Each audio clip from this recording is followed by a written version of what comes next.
বুধবার গণেশজির উদ্দেশ্যে করুন এই একটি মাত্র কাজ। আপনার জীবনে বৃদ্ধি হবে অর্থের সমৃদ্ধি। নমস্কার দর্শক বন্ধুরা, প্রত্যেককে জানাই আমাদের পৌরাণিক ইউটিউব চ্যানেলের পক্ষ থেকে স্বাগতম। আশা করছি আপনারা সকলেই ভালো আছেন।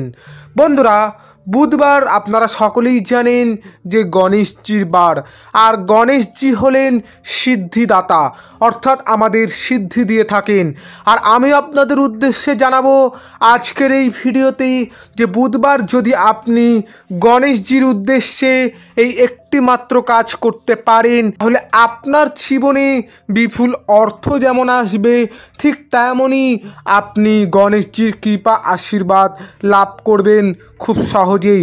এবং বলে রাখি, গণেশজি হলেন আমাদের এমন একজন দেবতা যাকে যে কোনো শুভ কাজ শুরু করার আগে যদি ভক্তি শ্রদ্ধার সঙ্গে যদি পুজো আরাধনা করা যায়, তাহলে সেই কাজ কিন্তু নিশ্চিত রূপে সফল হয় এবং সার্থকতা লাভ করে। তাই আমি আপনাদের উদ্দেশ্যে জানাবো, আপনার বাড়িতে যদি গণেশজির মূর্তি বা ছবি যদি থেকে থাকে, অবশ্যই প্রতি বুধবার গণেশজির আরাধনা করুন এই বিশেষভাবে। দেখবেন গণেশজির আশীর্বাদে আপনার জীবন, আপনার ভাগ্য বদলে যাবে এবং তা আপনি কল্পনাই করতে পারবেন না। বিস্তারিত জানাবো আজকের এই ভিডিওটি সম্পূর্ণ দেখতে থাকুন। আশা করছি আপনাদের ভালো লাগবে, আমি আপনাদের উপকৃত করতে পারবো। ভিডিওটি সম্পূর্ণ দেখার পর যদি আপনাদের ভালো লেগে থাকে, অবশ্যই একটি লাইক করবেন, বন্ধুদের মাঝে শেয়ার করে দেবেন এবং এই চ্যানেলে প্রতিনিয়ত হিন্দু সনাতন ধর্মের বিভিন্ন ভিডিও পেতে অবশ্যই চ্যানেলটিকে সাবস্ক্রাইব করে পাশে থাকা নোটিফিকেশান বেল অন করে রাখবেন। তাহলে বন্ধুরা, চলুন শুরু করি আজকের এই ভিডিও। আমাদের শাস্ত্র মতে সপ্তাহের প্রতিটি দিন বিভিন্ন দেবদেবীদের জন্যেই বরাদ্দ।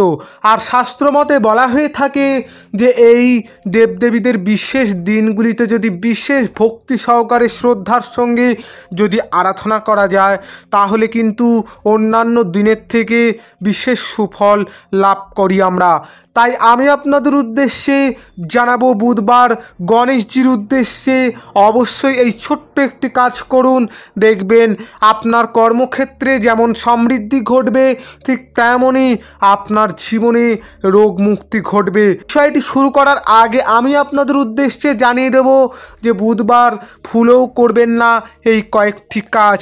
কারণ মনে রাখবেন, আপনি যদি বুধবার অর্থাৎ গণেশজির দিনে যদি এই কটি কাজ করতে পারেন, আপনার জীবনে ভালোর তুলনায় কিন্তু খারাপ হতে পারে। তাই অবশ্যই সাবধান থাকবেন। প্রথমেই আমি আপনাদের উদ্দেশ্যে যে কথাটি বলবো সেটি হলো, আপনার বাড়িতে অবশ্যই যদি গণেশজির মূর্তি না থেকে থাকে বা যদি ছবি না থেকে থাকে, তাহলে অবশ্যই আপনি আপনার বাড়িতে প্রতিষ্ঠা করুন। এক্ষেত্রে একটি কথা মাথায় রাখবেন, তা হলো কোনো মতে যেন দণ্ডায়মান আপনারা গণেশজির ছবি বা মূর্তি আনবেন না। আর যদি এনে থাকেন, অবশ্যই তার পূজা আরাধনা করবেন না। সব সময় বসে থাকা গণেশজির ছবি বা মূর্তি আপনার বাড়িতে নিয়ে আসবেন, প্রতিষ্ঠা করবেন এবং তার পূজা আরাধনা করবেন। এই হয়তো দিকটি অনেকেই ভুল করে থাকেন। এবং অবশ্যই খেয়াল রাখবেন, আপনি যখন বাজার থেকে বা দশকর্মার দোকান থেকে আপনি এই গণেশজির ছবি বা ফটো নিয়ে আসবেন, অবশ্যই কাপড়ে বা পেপারে আপনি মুখ বেঁধে নিয়ে আসবেন। এরপর আপনার বাড়িতে প্রতিষ্ঠা করার সময় তার আগে আপনারা এই কাগজটি বা কাপড়টি খুলে দেবেন। গণেশজির মূর্তি কখনোই আপনারা মেঝেতে সরাসরি রেখে দেবেন না। একটু মাটি থেকে কিছুটা ওপরে লাল কাপড় পেতে দিয়ে তার ওপর আপনারা গণেশজির মূর্তি বা গণেশজির ছবি প্রতিষ্ঠা করবেন।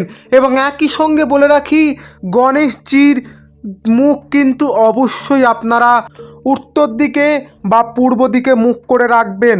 কিন্তু মনে রাখবেন, আপনি কিন্তু গণেশজির ছবি বা মূর্তিটিকে কিন্তু উত্তর পূর্ব দিকে অর্থাৎ ঈশান কোণে রাখবেন। আর ঈশান কোণ আমাদের শাস্ত্রে পবিত্রতম জায়গা, তাই এই জায়গায় কিন্তু গণেশজিকে স্থাপন করবেন। কিন্তু মুখ থাকবে উত্তর বা উত্তর পূর্ব দিকে বা পূর্ব দিকে।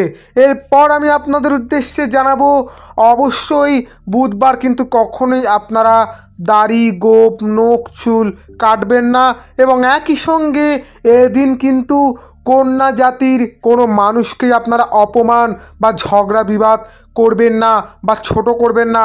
মনে রাখবেন, গণেশজির সম্পূর্ণরূপে পরিপূরক হলেন মা লক্ষ্মী। সেই জন্যে গণেশজির পুজোর সাথে সাথে মা লক্ষ্মীরও যেমন পুজো করা হয়, ঠিক তেমনই মা লক্ষ্মীর পুজোর সাথে সাথে গণেশজিরও পুজো করা হয়। তাই অবশ্যই আপনারা কিন্তু এই বুধবার কখনোই কি নারী জাতির অপমান বা নারী জাতি কিন্তু কখনো ছোট করবেন না। এরপর আমি আপনাদের উদ্দেশ্যে যে বিষয় অবগত করব সেটি হলো, গণেশজির উদ্দেশ্যে বুধবার অবশ্যই কপালে সিঁদুর দিয়ে আপনারা পুজো আরাধনা করবেন এবং আপনার পরিবার দেখবেন রোগমুক্ত থাকবে। ঠিক একই সঙ্গে আপনার পরিবারের সকলেই ভালো থাকবেন এবং গণেশজির পুজো আরাধনার সময় এই বিশেষ মন্ত্র আপনারা কিন্তু অবশ্যই উচ্চারণ করবেন। মন্ত্রটি হলো ওম গণ গণপতায় নমঃ, ওম গণ গণপতায় নমঃ, ওম গণ গণপতায় নমঃ।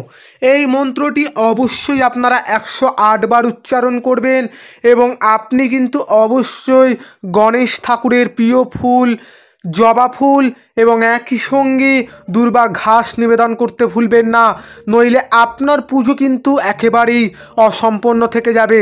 তাই অবশ্যই গণেশজির উদ্দেশ্যে এই কাজগুলি আপনারা বিশেষভাবে করবেন এবং একই সঙ্গে বলে রাখি, আপনি যদি কর্মপ্রাপ্তি, কর্মযোগ, কর্মক্ষেত্রে যদি সমৃদ্ধি ঘটাতে চান, তাহলে একটু আপনারা সিঁদুরের সঙ্গে কিছুটা সর্ষের তেল মিশিয়ে আপনি সোনা বা রূপোর একটি কয়েনে আপনারা মাখিয়ে আপনি যদি হনুমানজির চরণে নিবেদন করেন, নিশ্চিত সুফল আপনি পাবেনই খুব তাড়াতাড়ি।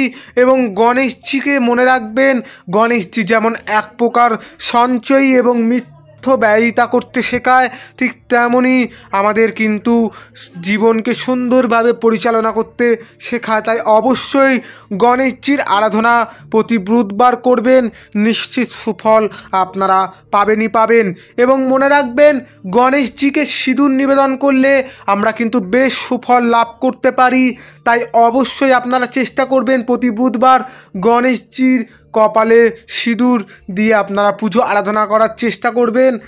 বন্ধুরা, এই ছিল আজকের এই ভিডিওটি ভালো লাগলে অবশ্যই একটি লাইক করবেন, বন্ধুদের মাঝে শেয়ার করে দেবেন এবং এই চ্যানেলে প্রতিনিয়ত হিন্দু সনাতন ধর্মের বিভিন্ন ভিডিও পেতে অবশ্যই চ্যানেলটিকে সাবস্ক্রাইব করে পাশে থাকা নোটিফিকেশান বেল অন করে রাখবেন। আজকের মতো ভিডিওটি এখানেই শেষ করলাম। আপনারা ততদিন ভালো থাকবেন, সুস্থ থাকবেন এবং সকলকে ভালো রাখবেন।